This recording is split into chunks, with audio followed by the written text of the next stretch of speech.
pour graisser les plaques. Le beurre bien fondu, la graisse bien fondue. Un coup dans un sens, un coup dans l'autre. Ok?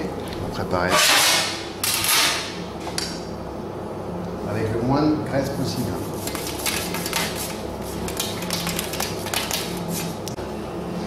Vous avez votre plaque graissée. Vous allez fleurer la plaque. Juste pour mettre un film de farine.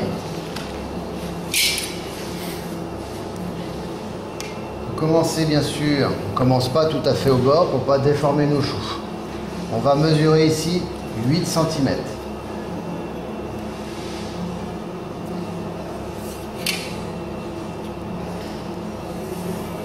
Ici, ça fait 8 cm. Et ici, pareil.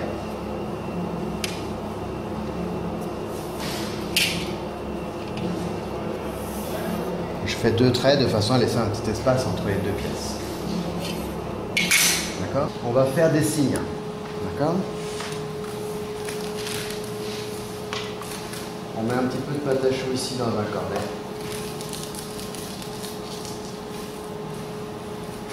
Pour les signes, on va faire comme un gland, on va faire une forme de goutte.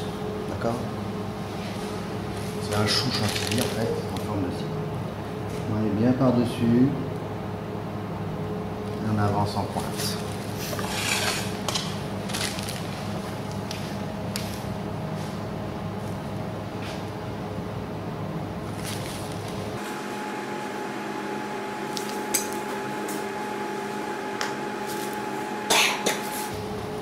On a bien de la dorure.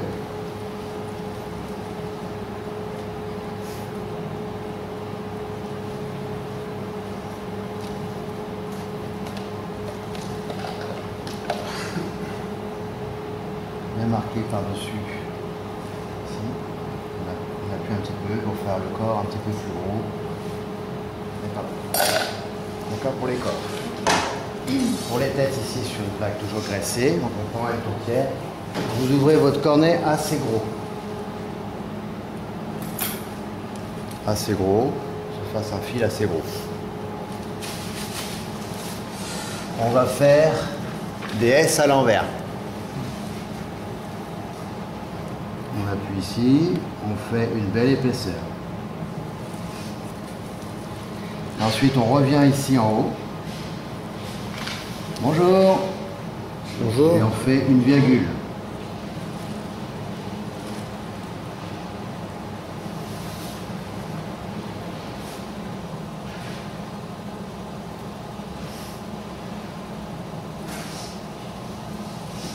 Ouais. Donc il y a 9, il y a 8 signes. On essaye de faire une dizaine de têtes. Il faut, c'est faire un S assez épais. Et on revient ici pour faire une petite boule qui va bomber et qui va rester un peu plus blanche. Vous récupérez vos signes. Les signes c'est pareil, ils sont bien réguliers, c'est bien sec. Ils sont bien secs. On met la chantilly, c'est que de la flotte. Donc du coup, il faut que ce soit bien sec. Ok? C'est à peu près correct. Pour les têtes, il faut que ça soit assez épais, c'est bien bombé. Hein, ça reste un petit peu mou ici, et par contre le reste est bien sec. Hein, vous les rassemblerez avec les signes. Et puis pour les petits décors, vous voyez, il faut que ce soit également assez épais. Et on essaye de nuancer les couleurs par rapport aux épaisseurs et aux cuissons. Il ne faut pas que ce soit trop cuit, il ne faut pas que ce soit trop uniforme. Ouais. Donc là, on met 500 g de crème mascarpone. Voilà. Donc ça fait un pot. Hein.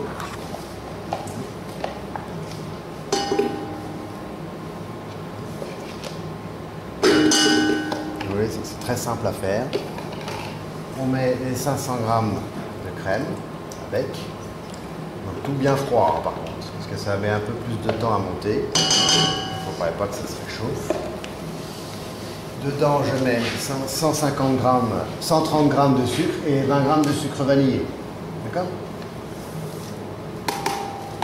Voilà. Et je fais monter. Voilà, c'est mieux. C'est bien plus ferme. C'était un peu crémeux, là on voit que c'est bien ferme. Ok? Et vous faites bien attention. attention que ça sorte bien. Hein, sinon on se fait avoir. Hein, d'accord. Pour les signes, vous récupérez donc votre coque. Vous allez couper un tiers. Oui. On n'est pas tout à fait sur la moitié, on coupe un tout petit peu au-dessus de la moitié. Bien droit. On garde la queue entière. Vous voyez, on coupe donc légèrement au-dessus. On ne coupe pas la moitié de la queue. C'est trop fragile. Comme ceci. Et donc vous avez votre dessus ici. Vous le prenez, vous le coupez en deux. Voilà. Donc ça, vous allez pouvoir le faire hein, si vous avez un petit peu de temps. Le signe. Et vous les passez au beurre de cacao. Bien fondu. Sans épaisseur. Hein. Voilà, pour bien protéger la base. Sinon ça ramollit et ça tombe, hein, ça casse, ça se casse. Encore dans le temps, ça ne tient pas dans le temps. Vous récupérez ici vos signes. Ici. On met la pointe de la queue du cygne vers au loin là-bas. Pas vers le temps. On récupère bien sa poche. D'abord, on vient garnir l'intérieur. On positionne sa douille et on vient faire la queue du cygne ici à l'arrière. Je viens ici sur les côtés.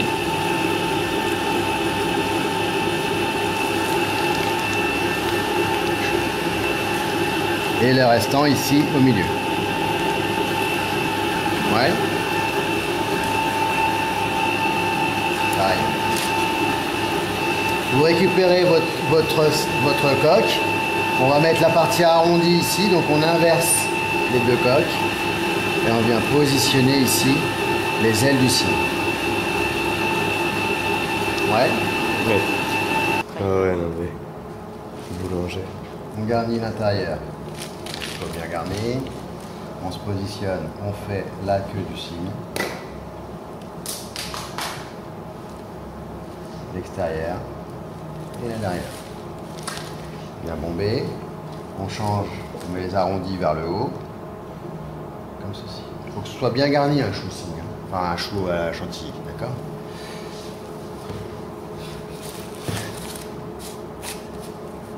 Voilà. Une fois que c'est fait, un bon coup de sucre codinège, voilà. On en mettra partout. On a des choux codinège, hein, c'est bien blanc. On vient récupérer sa tête de cygne qui est beurrée. Et on vient la positionner ici comme ça. Oh, c'est stylé. D'accord. On prend les plus belles têtes, hein, voilà. Elles sont toutes moches. Vous avez un joli corps, il faut toujours avoir une bonne tête avec. Hein. Vous voyez, on peut faire ça. Hein. En mode cuistot. Vous dressez donc votre cygne, c'est normal. Bien garni.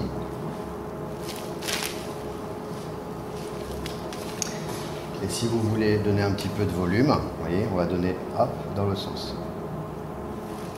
Ok. Donc ça peut, vous voyez, ça peut apporter un petit truc sur un buffet. Après, il y a d'autres façons de les mettre. Ouais. Ouais. On prend un petit peu de chocolat dans un cornet, pas trop, hein, vous n'avez pas beaucoup à faire. Voilà. On peut prendre de la pâte de cacao, un truc fondu, hein, d'accord, qui cristallise assez rapidement.